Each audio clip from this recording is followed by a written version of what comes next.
pas l'habitude de se réunir à l'après-midi, mais c'est vraiment une joie de vous voir, amis, frères et sœurs, connaissances, soyez les bienvenus et que nous puissions nous réjouir de ce jour merveilleux où notre Sauveur est né.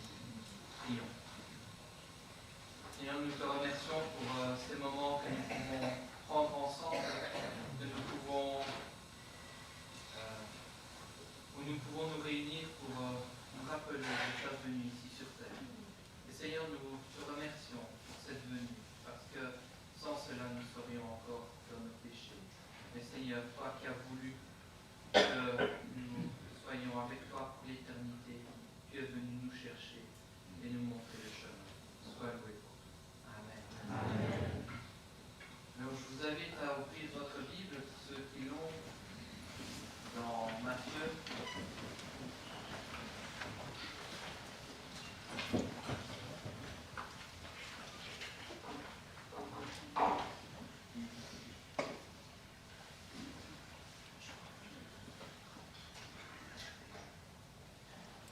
Donc Matthieu, au chapitre 2, on va lire les 6 premiers versets.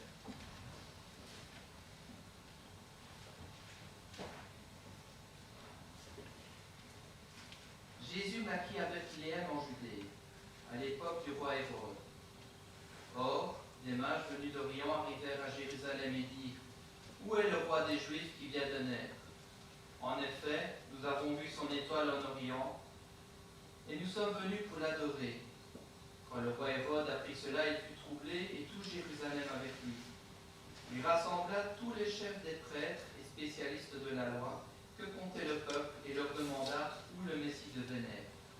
Ils lui dirent à Bethléem, en Judée, car voici ce qui a été écrit par le prophète. Et toi, Bethléem, terre de Juda, tu n'es certes pas la plus petite parmi les principales villes de Juda, car de toi sortira un chef qui prendra soin d'Israël, mon peuple.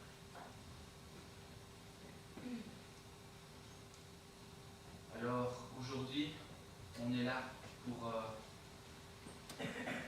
commémorer la naissance de quelqu'un de particulier. Pas n'importe qui, mais celui qui est venu pour paître Israël, paître le peuple de Dieu.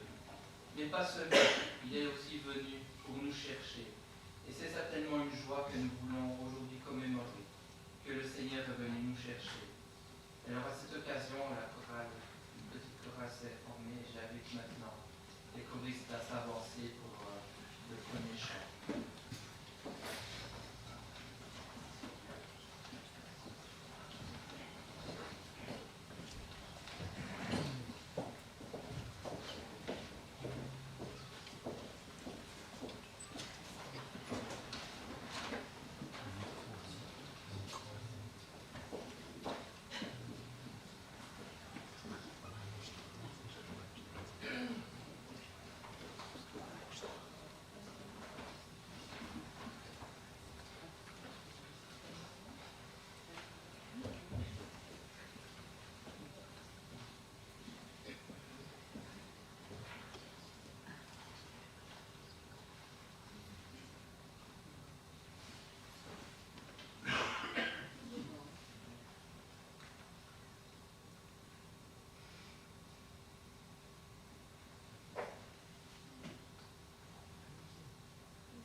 Mais qui est cet enfant exactement? Eux pensaient que c'était simplement un grand roi, le roi d'Israël, le roi des Juifs, bien sûr, issu de la lignée du roi David, et celui qui ferait paître le peuple de Dieu, mais il est bien plus que cela, n'est-ce pas? Donc, je vous invite à chanter le chant suivant. Quel est l'enfant qui est né ce soir? Et nous pouvons nous lever pour chanter.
J'invite maintenant les enfants à nous partager un petit chant qu'ils vont préparer pour nous.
tout le monde, joyeux Noël. Voilà, on n'a pas un très très gros programme parce qu'on n'a pas beaucoup d'enfants. Donc tout d'abord, je voudrais remercier le Seigneur parce qu'il nous a permis de pouvoir le louer et le fêter aujourd'hui avec notre petit groupe de l'école du dimanche, bien entendu. Merci aux enfants pour leur patience à notre égard, pour les petites répétitions qu'on a eues ces dernières semaines. Merci aussi à nos moniteurs et monitrices qui se sont impliqués aussi pour ce tout petit programme de l'école du dimanche. Et voilà, on voulait commencer par vous partager un chant que Ide a écrit avec des amis au Cameroun. Et donc voilà, ça a été le fruit d'une réflexion commune pour voir ce qu'on allait vous présenter à ce petit programme, et ça nous tenait à cœur particulièrement de faire ça pour vous aujourd'hui et surtout pour notre Seigneur.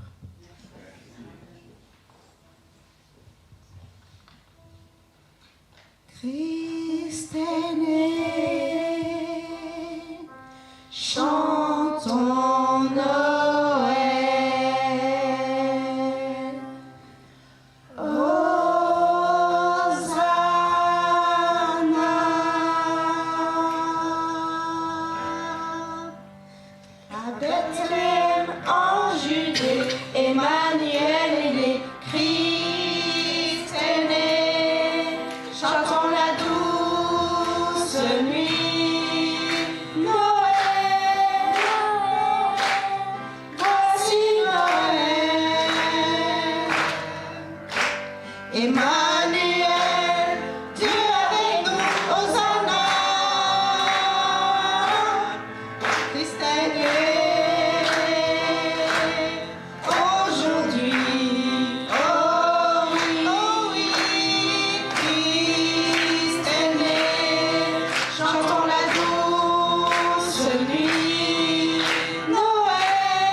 votre place et les enfants déportés.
Désolée, les aléas du direct.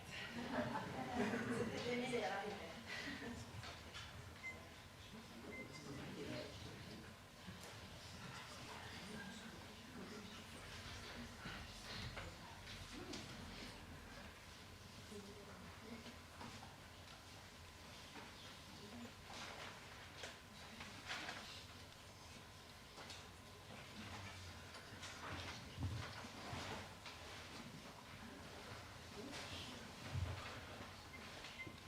Le père Martin, quoique pauvre cordonnier, ne logeait pas dans une mansarde.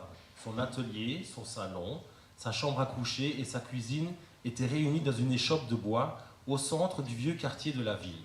C'est là qu'il vivait, ni trop riche, ni trop pauvre, ressemelant tout le quartier. Depuis quelque temps, le père Martin était tout changé. Depuis qu'il allait à ses réunions à la paroisse, où l'on étudiait la parole de Dieu, où l'on chantait des cantiques, où l'on se retrouvait, toutes les générations ensemble, avec cette joie partagée, il paraissait beaucoup plus heureux qu'il ne l'avait été auparavant. Il était tout transformé. Il en avait eu des malheurs, le père Martin. Oh oui, sa femme était morte il y a plus de 20 ans.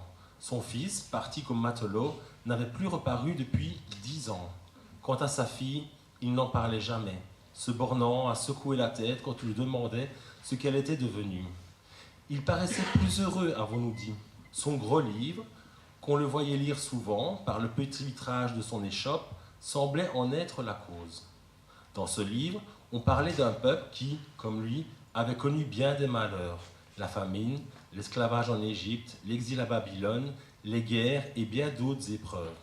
Malgré cela, ce peuple, on les appelait les Hébreux, croyait très fort en Dieu. Il gardait courage, il priait et espérait, comme son ancêtre lointain Abraham, celui qu'on nomme aujourd'hui encore le père des croyants. Et ce peuple, comme lui aujourd'hui, vivait dans l'attente. C'était la veille de Noël. Le père Martin avait fini son travail et mangé sa soupe. Son petit poil ronflait et lui, assis dans son bon fauteuil de paille, lisait dans sa Bible le récit de Noël. Il tombe sur la phrase « Il n'y avait pas de place pour eux dans l'hôtellerie ». Point de place pour lui? Il regarda alors sa chambrette, étroite et propre dans sa pauvreté. Mais il y aurait eu de la place pour lui ici. Je leur aurais donné toute la place. Et si c'était aujourd'hui le premier Noël? Si le Sauveur choisissait mon échoppe pour y entrer, comme je le recevrais, comme je le servirais, que lui donnerais-je? Les mages lui apportèrent de l'or, de l'encens et de la myrrhe. Le père Martin se lève et tend la main vers une étagère où se trouvent 2 petits souliers soigneusement enveloppés. Voilà ce que je lui offrirai, mon chef-d'œuvre. C'est sa mère qui serait contente, mais je radote, comme si mon Sauveur avait besoin de mon échoppe et de mes souliers. L'homme s'enfonça dans son fauteuil et continua ses réflexions. La foule devenait de plus en plus nombreuse dans la rue. Des bruits de réveillon commençaient à se faire entendre. Chargés de paquets cadeaux et de paniers de victuailles, les passants se saluaient, s'embrassaient et se souhaitaient Joyeux Noël, bon réveillon. Mais le père Martin ne bougeait pas. Il est probable qu'il s'était endormi. Soudain, une voix se fait entendre. « Martin, Martin, Martin !» Qui va là? Qui m'a appelé? Le père Martin se lève en sursaut. Regarde de tous les côtés et dans la rue, mais il ne voit personne. À nouveau la voix. Martin, tu as désiré me voir. Eh bien, regarde demain dans la rue. Je passerai. Efforce-toi de me reconnaître, mais sois attentif.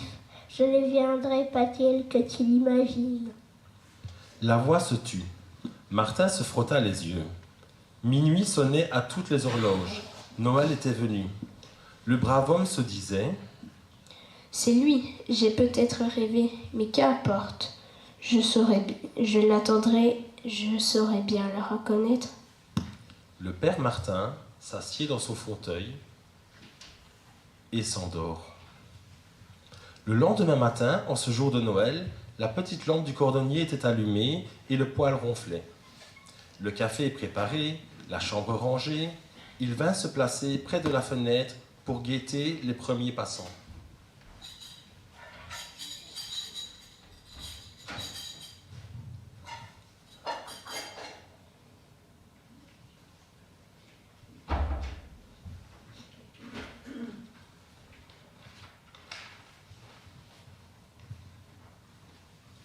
Peu à peu, le ciel s'éclaira et Martin ne tarda pas à voir paraître sur la place le balayeur de rue. Mais ce brave Martin avait bien autre chose à faire qu'à regarder un balayeur de rue. Cependant, il paraissait faire froid au dehors et le cantonnier, après avoir donné quelques vigoureux coups de balai, essayait de se réchauffer en battant des bras et en frappant le sol des pieds. Le père Martin se dit: Il fait froid tout de même. C'est fête aujourd'hui, mais pas pour nous. Il frappe à la fenêtre et fait signe d'entrer. Puis, il va ouvrir la porte. Oh, merci, merci, quel sale temps, on se croirait en Sibérie. Le père Martin sert son hôte à la hâte.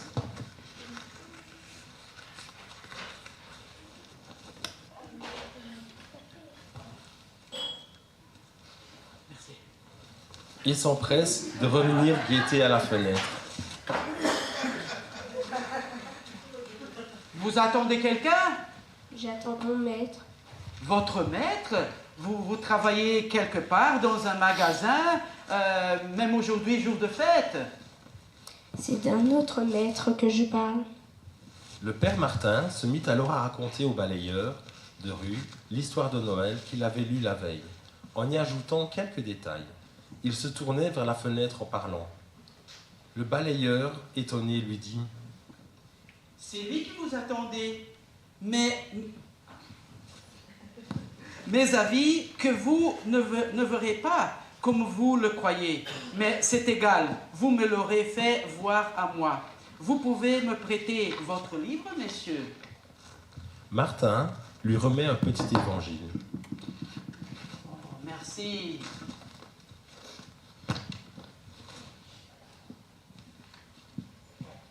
Monsieur Martin, vous n'avez pas perdu votre temps ce matin. Grand merci et au revoir.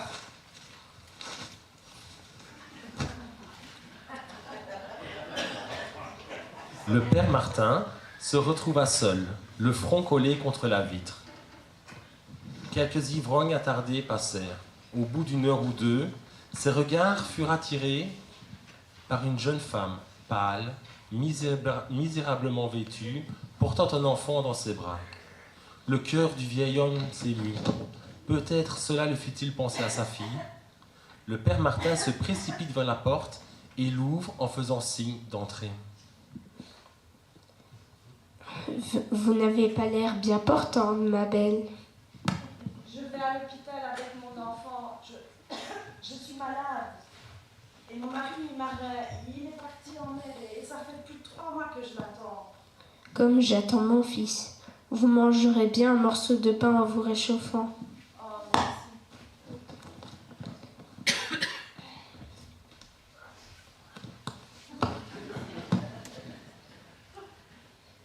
aussi une tasse de lait pour le petit.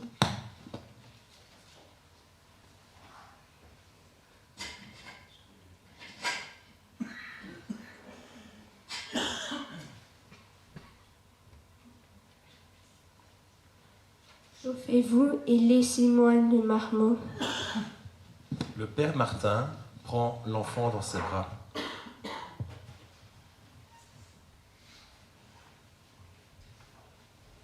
Mais quoi? Vous ne lui aviez pas mis de souliers?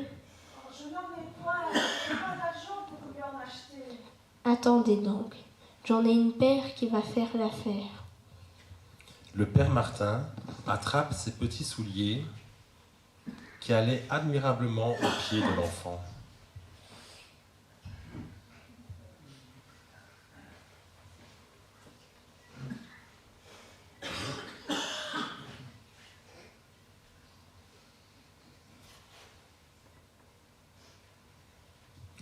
Le vieil ouvrier étouffa cependant un soupir en se séparant de son chef-d'œuvre, tout en se disant qu'il n'en avait plus besoin pour personne maintenant. Et il revint à la fenêtre et se mit à regarder de façon si anxieuse. J'attends mon maître. Connaissez-vous le Seigneur Jésus? C'est lui que j'attends. Et vous croyez qu'il va passer par là? Il me l'a dit. Eh bien écoutez, moi aussi j'aimerais bien rester pour le voir. Enfin, si c'est vrai. Mais bon, vous devez vous tromper sûrement. Je pense que vous devez vous tromper. Et puis je dois y aller. Je dois partir à l'hôpital. Savez-vous lire?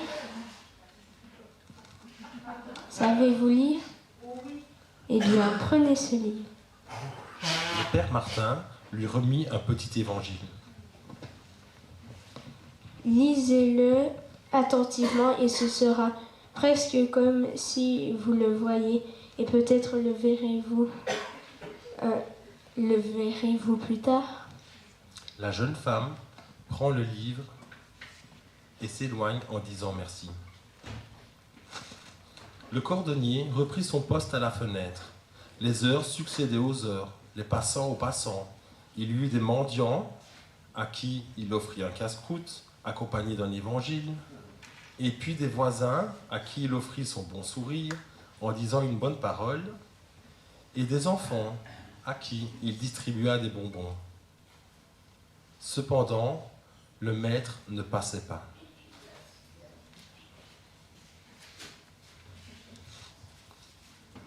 Enfin, la nuit vint. Le père Martin ouvrit son livre et voulut se mettre à lire, mais sa tristesse l'en empêcha. Il répétait sans cesse: Il n'est pas venu, il n'est pas venu. Et il s'endormit. Tout à coup, la chambre s'éclaira d'une lumière surnaturelle. L'étroite échoppe se trouva pleine de monde. Le balayeur de rue, la jeune femme avec son enfant, les deux ivrognes, les mendiants à qui il avait fait l'aumône, les voisins avec qui il avait dit une bonne parole, les enfants à qui il avait adressé un bon sourire.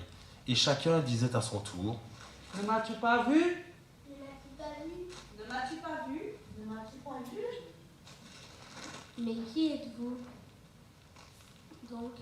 Alors la jeune maman prit le livre du bon vieux. Elle le lui remit en montrant la page qu'il avait ouverte. Il regarda et se mit à lire.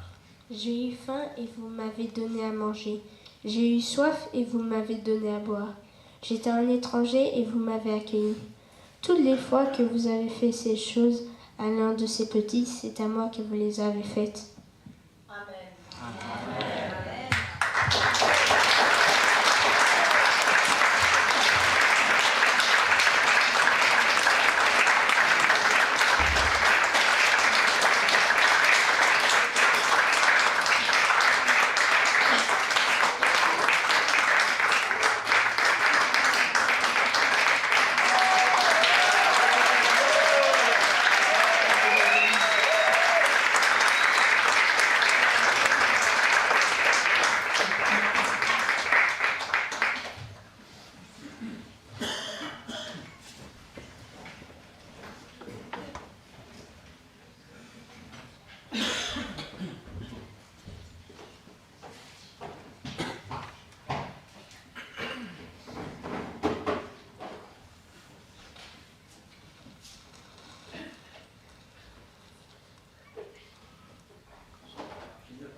Il est né le divin enfant, jouer au bois, résonner musette.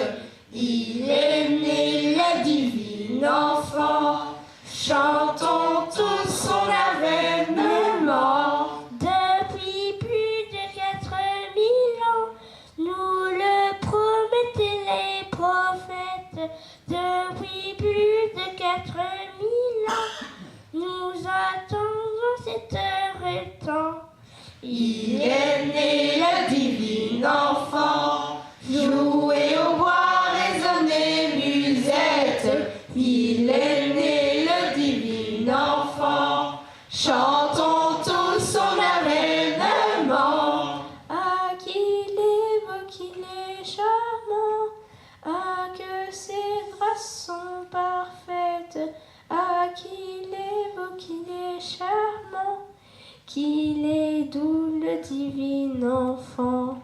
Il est né le divin enfant, jouer au bois, résonner musette. Il est né le divin enfant, chantons tous son avènement. Une étable et son logement, un peu de paille et sa couchette. Une étable et son logement, pour un Dieu qu'est l'abaissement. Il est né le divin enfant, jouer au bois, résonner musette. Il est né le divin enfant, chantons tous son avènement. Il veut nos cœurs, il les attend, il vient en faire la conquête. Il veut nos cœurs, il les attend, qu'il soit à lui dès ce moment. Il est né le divin enfant, jouer au bois, résonner musette.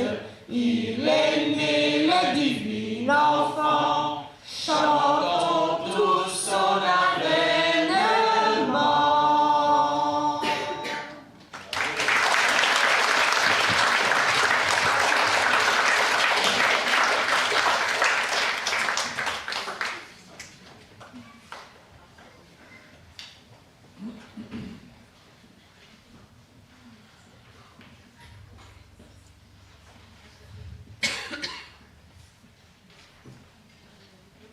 Il est né notre Seigneur, il y a 2000 ans, et il revient bientôt.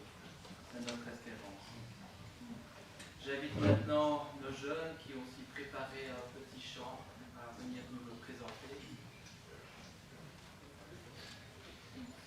C'est pas tard.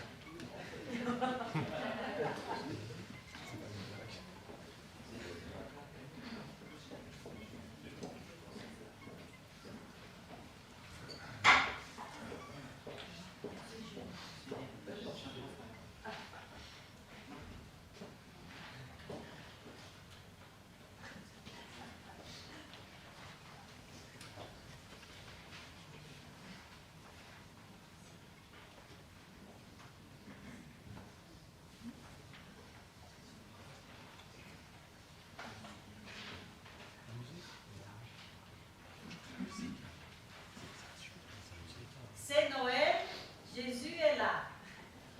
C'est lui dont la ville de David est né pour vous un sauveur. C'est le Christ, le Seigneur. Luc 2, 11.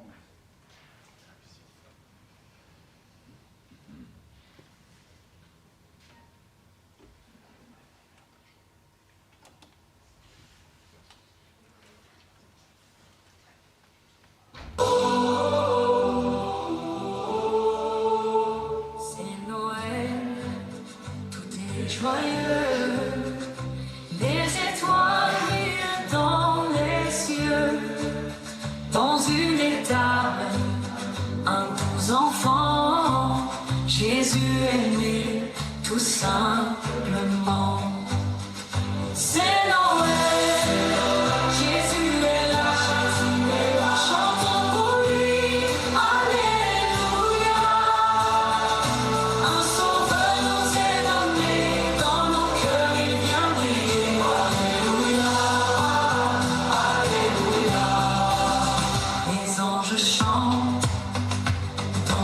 ciel. Ils annoncent la bonne nouvelle. Les bergers se sont approchés pour adorer le nouveau-né. C'est Noël, Jésus est là, chantons pour lui, Alléluia. Un sauveur nous est donné, dans nos cœurs il vient briller, Alléluia, Alléluia. Avec Jésus, tout est plus doux. Il nous aime, il est partout. Dans nos vies, il met la paix. À Noël pour l'éternité. C'est Noël, Jésus est là. Chantons pour lui, Alléluia. Un sauveur nous est donné, dans nos cœurs il vient briller. Alléluia, Alléluia.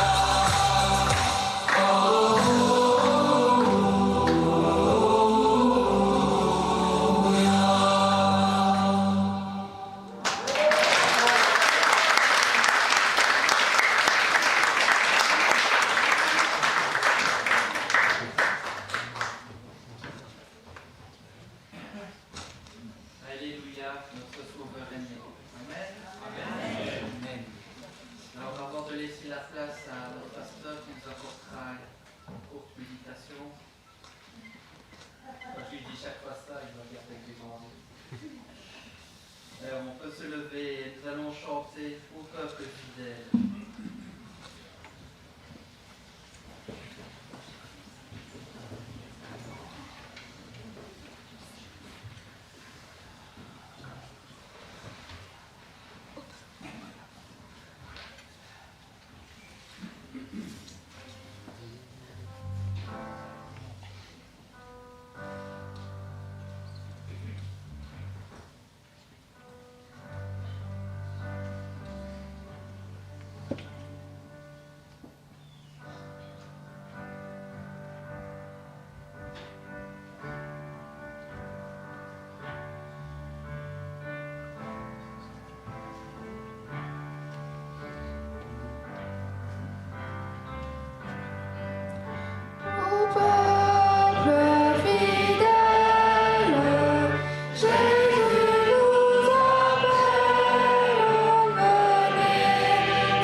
Tu es venu pour nous sauver. Et Seigneur, encore aujourd'hui, nous sommes là pour te louer, t'adorer pour tout ce que tu as accompli.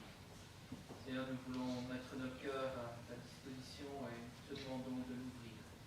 Ouvrir nos cœurs afin que nous puissions accepter toutes les paroles qui vont être dites. Et que ta gloire soit remplisse nos cœurs, Seigneur. Amen. Amen.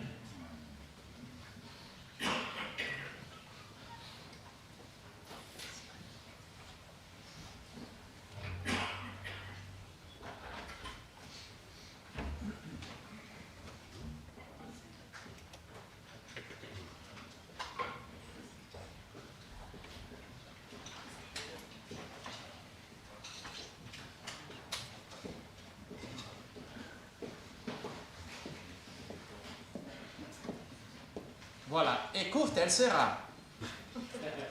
Bonjour à tous, joyeux Noël.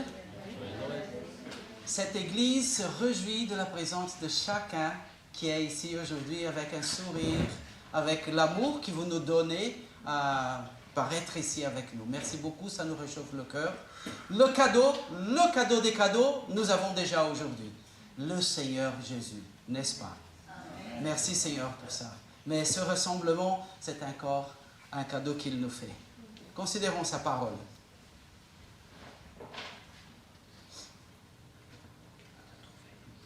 Et voilà, qu'est-ce que nous voyons ici?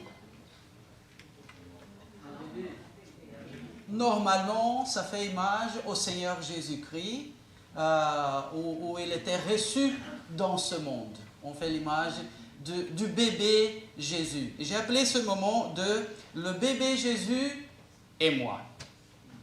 Nous allons bientôt considérer la parole de Dieu et je vous invite encore une fois, priez notre Seigneur. Dieu d'amour, Père merveilleux, gloire à ton nom, Seigneur. Que pourrions-nous attendre de toi, vu que c'est l'être humain qui t'a abandonné? Mais toi, tu es notre cadeau de Noël. Et c'est plus que prouvé par le Seigneur Jésus-Christ qui est venu dans ce monde humblement, Seigneur, et s'est donné pour nous. Gloire à ton nom, Seigneur. Gloire à ton nom. Merci de ce rassemblement à ton nom, Seigneur. Que ça puisse être une bénédiction pour chaque personne ici aujourd'hui, chaque famille ici représentée, Seigneur. Ô Dieu d'amour, merci. Nous te prions au nom du Seigneur Jésus. Amen. Amen. Et voilà, vous savez, plus ou moins 130 millions de bébés sont nés par an. Ouh là là, c'est du bébé là. Hein? Alors, qu'est-ce que veut dire un bébé de plus dans ce monde? Qu'est-ce qu'il a de spécial dans la naissance du Seigneur Jésus? Et comment ça peut nous concerner?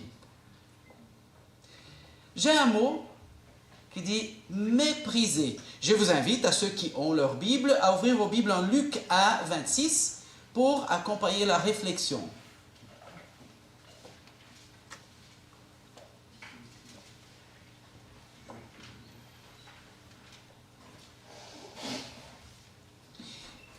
Et voilà, Luc, chapitre 1, à partir du verset 26, qui dit « Et au 6e mois, l'ange Gabriel fut envoyé par Dieu dans une ville de Galilée, nommée Nazareth. » Nazaki? Nazakwa? Mais la Bible même dit, qu'est-ce qu'était Nazareth pour le peuple d'Israël, et encore pire, pour les autres? Oui, il faut dire que c'était quand même une ville méprisée. Et comment est-ce que cela nous concerne? Mais nous aussi, de la même façon que le Seigneur Jésus-Christ est venu dans ce monde, dans un lieu méprisé, nous nous trouvions aussi dans une place méprisée, dans le monde, dans la rébellion, dans la mésaventure de chaque jour. Oui, une origine ignoble quand même. Encore, insolite, c'est l'autre mot, et le verset 27 dit « À une vierge fiancée à un homme dont le nom était Joseph, de la maison de David, et le nom de la vierge était Marie. » Waouh! Y a-t-il plus inhabituel que ça, qu'une vierge donne naissance à un bébé? Oui, c'est de l'insolite là-bas. Et nous ne cherchions même pas Dieu. C'est lui plutôt, roi de l'univers et 3 fois saint, qui a fait la démarche. Oui, là c'est insolite. C'est absolument inhabituel et merci à Dieu pour ça. On continue. Le prochain mot qui me vient à la tête, c'est grâce. Rappelons-nous que grâce veut dire une faveur imméritée. Et le verset 28 dit, « Et l'ange, étant entré auprès d'elle, dit, « Je te salue, toi que Dieu fait jouir de sa faveur. Le Seigneur est avec toi, tu es bénie entre les femmes. » Waouh! Et quant à nous, Dieu qui nous a délivrés de la puissance des ténèbres, il nous a transportés dans le royaume du Fils de son amour. Et qui nous a promis, moi, je suis avec vous tous les jours jusqu'à la consommation du siècle. À Marie l'a dit, toi que Dieu fait jouir de sa faveur. Et combien nous jouissons aussi de la faveur de Dieu. Le prochain mot, plutôt une phrase, un avenir prometteur. Parce que les versets qui suivent disent, et elle, le voyant, fut troublée à sa parole. Et elle raisonnait en elle-même sur ce qui pourrait être cette salutation. Oui, telle merveille, le salut, nous, quand même, nous mettons à raisonner à chaque instant sur ce salut.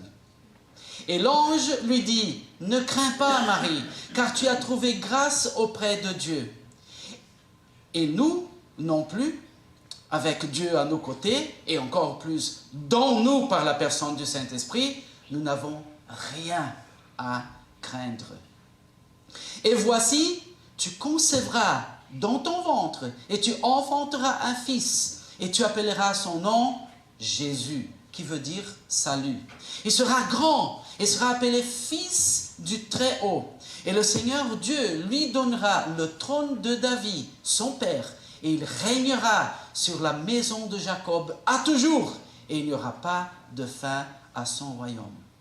Pour nous aussi, grâce et amour de Dieu est un avenir prometteur, plus que garanti par le sang du Seigneur Jésus-Christ, à tous ceux qui croient à son sacrifice sur la croix pour nous. Un avenir prometteur nous est donné par la parole de Dieu. Encore humainement impossible. Le verset 34 dit, « Et Marie dit à l'ange, « Comment ceci arrivera-t-il, puisque je ne connais pas d'homme ?» Et l'ange, répondant, lui dit, « L'Esprit Saint viendra sur toi, et la puissance du Très-Haut te couvrira de son ombre. C'est pourquoi aussi la sainte chose qui naîtra sera appelée Fils de Dieu. Et voici, Élisabeth, ta parente, elle aussi a conçu un fils dans sa vieillesse. Et c'est ici le 6e mois pour celle qui était appelée stérile, car rien ne sera impossible à Dieu. Comment pourrions nous-mêmes penser à être sauvés sans l'intervention divine? Le salut vient de Dieu. C'était impossible pour nous de nous délivrer de nos péchés. Mais rien ne sera impossible à Dieu. Et il a donné son Fils unique pour nous sur la croix, pour que chacun et chacune qui croit puisse être sauvé. Merci Seigneur, parce que ce qui était humainement impossible, toi tu as rendu possible. Et il y a du salut pour tous ceux qui croient. Merci Seigneur. Encore, service. Le verset 38 dit, « Et Marie dit, voici l'esclave, la servante du Seigneur. Qu'il me soit fait selon ta parole. » Et l'ange se retira d'auprès d'elle. Voilà, nous avons été sauvés pour le servir fidèlement. Vous voyez ce que Marie a dit? Voici la servante du Seigneur. qu'il me soit fait selon ta parole. Et alors l'ange se retira d'auprès d'elle. La joie de l'enfant de Dieu se trouve dans la relation de chaque jour avec lui, en le servant et en gardant et nourrissant cette relation. Nous avons été sauvés pour le servir fidèlement. C'est l'exemple que Marie nous a laissé. Encore, difficulté et bénédiction. Le verset 39 dit, « Et Marie, se levant en ce jour-là, s'en alla en Inde au pays des montagnes, dans une ville de Juda. Et elle entra dans la maison de Zacharie et salua Élisabeth, sa cousine. Et il arriva, comme Élisabeth entendait la salutation de Marie, que le petit enfant tressaillit dans son ventre. Et Élisabeth fut remplie de l'Esprit Saint. Elle s'écria à haute voix et dit, « Tu es bénie entre les femmes. » Pardon. « Tu es bénie parmi les femmes, et béni est le fruit de ton ventre. » Servir l'Éternel n'est pas évident. Il y a les batailles de chaque jour. Pour Marie, le privilège de porter le Seigneur Jésus en elle. Mais est-ce que la société allait comprendre ça? Cette fille qui se dit encore vierge, qui n'est pas encore mariée, elle est enceinte. Et vous savez, dans le temps, à l'époque, à l'habitude, c'était la lapidation jusqu'à la mort. Alors elle est allée passer les jours et les mois chez sa cousine, dans cette circonstance non favorable, humainement parlant, mais c'était la joie de pouvoir passer par tout cela pour faire la volonté de Dieu et d'être la choisie. Voilà, la honte de Marie face à l'incompréhension humaine et pourtant la bénédiction de subir tout ce que lui fallait. Cela nous dit, nous, les enfants de Dieu, comme la Bible nous l'appelle, les difficultés, être appelé une secte, être appelé de démodé, de religion, etc., etc., oui, il vaut le coup. Il vaut le coup la fidélité, parce qu'il y a des bénédictions qui viennent avec. Merci Seigneur. Et encore, pas de place. Luc 2, 6 dit, « Et il arriva pendant qu'ils étaient là, que les jours où elle devait accoucher s'accomplirent. Et elle mit au monde son fils premier-né, et l'émaillota, et le coucha dans la crèche, parce qu'il n'y avait pas de place pour eux dans l'hôtellerie. » Pas de place pour le Seigneur Jésus dans le monde. Pas de place dans le monde pour le Sauveur du monde. Et nous, non plus de place, de considération, de respect, de compréhension. Comme j'ai dit, on nous appelle des sectes, des fous, et ainsi de suite. Et la Bible nous dit, si le monde ne vous connaît pas, c'est qu'il ne l'a pas connu, lui.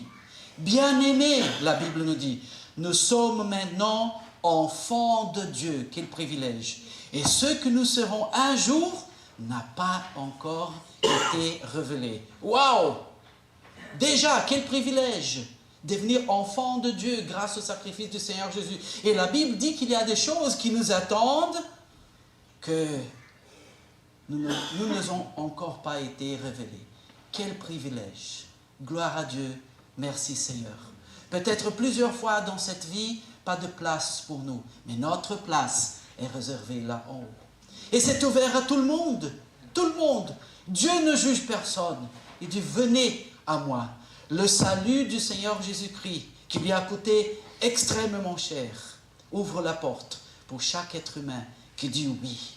Et à nous, qui avons déjà dit oui, disons chaque jour de notre vie, oui Seigneur, que ta volonté soit accomplie dans ma vie. Merci, soyez bénis par le Seigneur Jésus et joyeux Noël.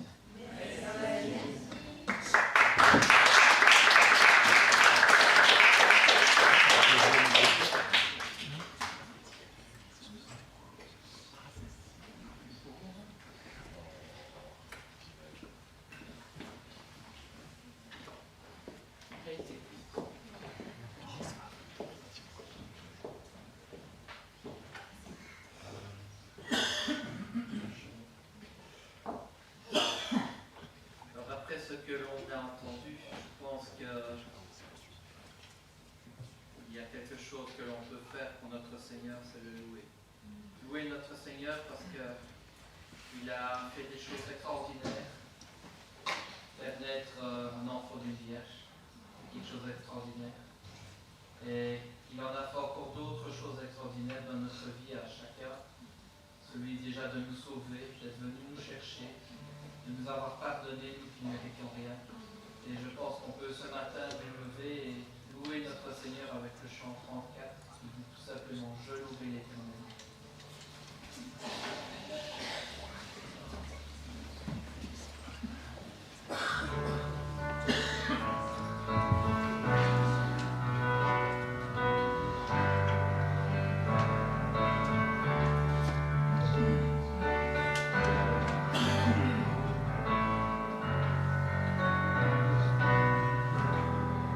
Je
de cadeaux, c'est-à-dire d'un soutien pour permettre au Bon Livre de continuer. Le Bon Livre, pour ceux qui ne connaissent pas, c'est une librairie chrétienne ici à Liège. Alors ils sont en train de rechercher un financement pour permettre de payer la personne responsable du Bon Livre, que la personne actuelle va quitter, et elle était bénévole aussi. Donc tous ceux qui veulent les soutenir, ils ont un projet. 350 donateurs, 5 € par mois par personne, c'est pas grand chose. Donc si vous voulez les aider, je vous laisse les feuillets là-bas et sortez-vous libre d'entendre. Je vous laisse maintenant avec les paroles de bénédiction de l'apôtre Paul aux Corinthiens. Pour le reste, frères et sœurs, soyez dans la joie. Travaillez à vous perfectionner, encouragez-vous, vivez en plein accord dans la paix, et le Dieu d'amour et de paix sera avec vous. Que la grâce du Seigneur Jésus-Christ, l'amour de Dieu et la communion du Saint-Esprit soient avec vous tous. Amen. Amen.